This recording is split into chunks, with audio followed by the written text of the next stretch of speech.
Hello everyone, कैसा आप सब। आई होप कि आप सब अच्छे होंगे। हमने आगे की क्लास में किया था 10 क्वेश्चन परीक्षा में आए हुए, जो 5 तारीख को हुआ था 2023 में, तीसरे महीने में। ये दूसरी पाली का प्रश्न पत्र है।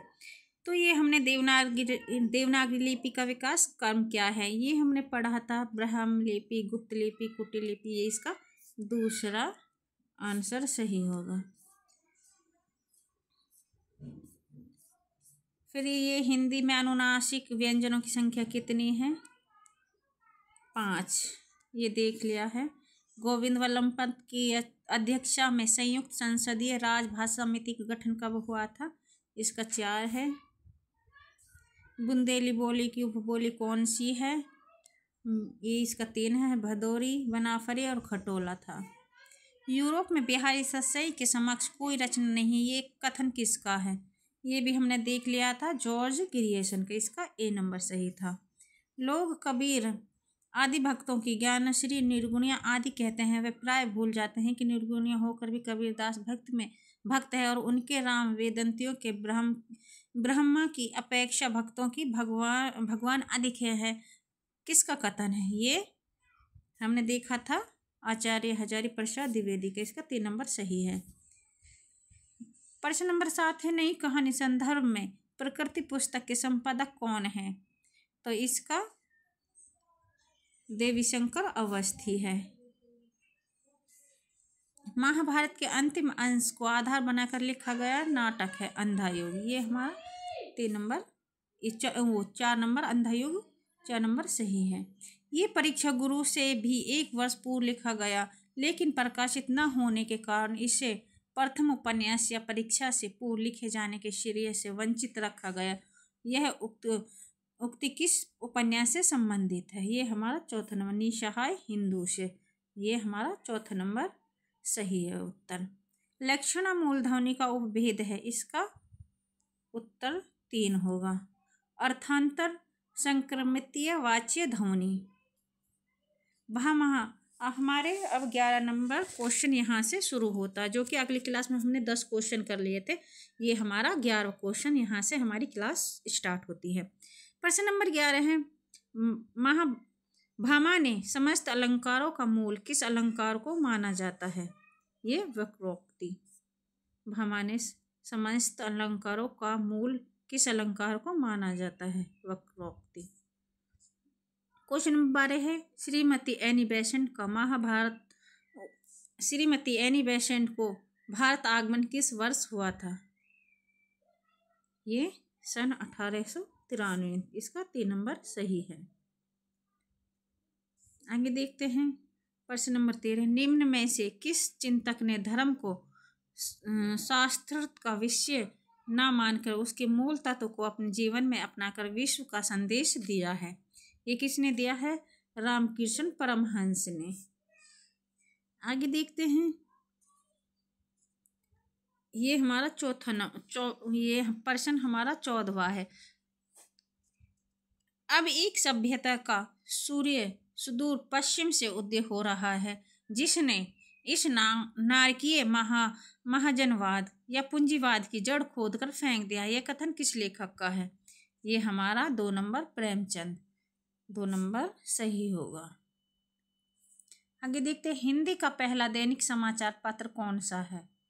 सदा, जो हिंदी का है हमारा सदा, ये समाचार सुधा वर्षन, जो हमारा हिंदी का पहला दैनिक समाचार पत्र है।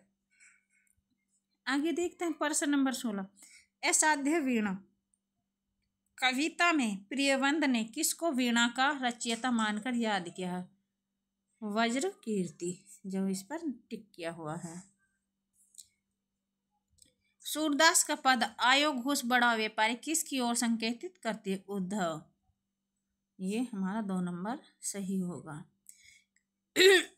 Sorry friends. प्रश्न नंबर 18, शासन की बंदूक कविता किस छंद में है? दोहा। 3 नंबर सही होगा। प्रश्न नंबर 19 है, सुनी है नाही यह प्रगट कहावती जू काहू कल पाए है सु के कल पाए है। घनानंद की इस पंक्ति में कौन सा अलंकार है? यमक। इसका हमारा 3 नंबर सही होगा।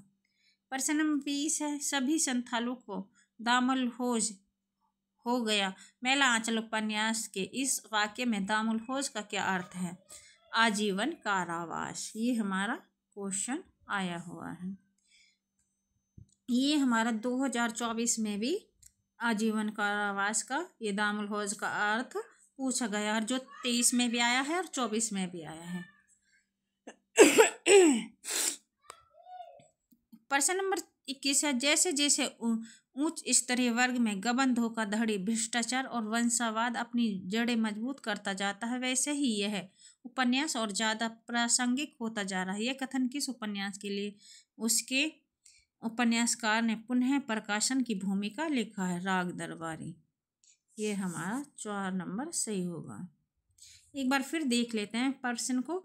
जैसे जैसे उच्च स्तरीय वर्ग में गबन, धोखाधड़ी, भ्रष्टाचार और वंशवाद अपनी जड़ें मजबूत करता जाता है, वैसे वैसे यह उपन्यास और ज़्यादा प्रासंगिक होता जा रहा है। ये कथन किस उपन्यास के लिए उसके उपन्यासकार ने पुनः प्रकाशन की भूमिका लिखी है? राग दरबार। प्रश्न नंबर 22 है, वतन की फिक्र कर, ज़्यादा मुसीबत आने वाली है, तेरी बर्बादियों के तज़किरे हैं आसमानों में। ये चंद किस उपन्यास में आया है? तमस। ये हमारा तमस उपन्यास में आया है। तो एक बार फिर प्रश्न को देखते हैं। वतन की फिक्र कर, ज़्यादा मुसीबत आने वाली है, तेरी बर्बादियों के तज़किरे हैं आसमानों में। ये छंद किस उपन्यास से है? तमस उपन्यास से। प्रश्न नंबर 23 है, पुरुष निसंग है, पुरुष निर्द्वंद है, स्त्री दो द्वंद्वमुखी, पुरुष मुक्त है, स्त्री बंध है। यह कथन किस चरित्र का है? महामाया भैरवी का। ये हमारा 4 नंबर सही होगा।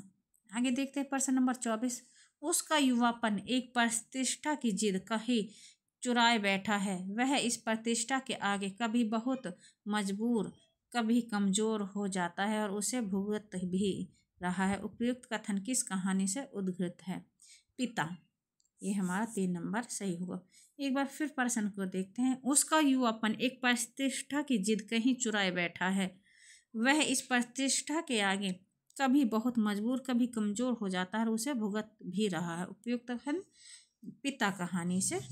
प्रश्न नंबर 25 है, माँ के हाथ की बनी कौन सी कला को देखकर चीफ प्रसन्न हो गए? जो फुलकारी। ये हमारी चीफ की दावत कहानी से लिया गया है। माँ के हाथ की बनी कौन सी कला को देखकर चीफ प्रसन्न हो गए थे? फुलकारी।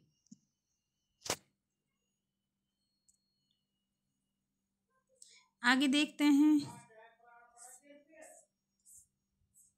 ये हमारे 25 क्वेश्चन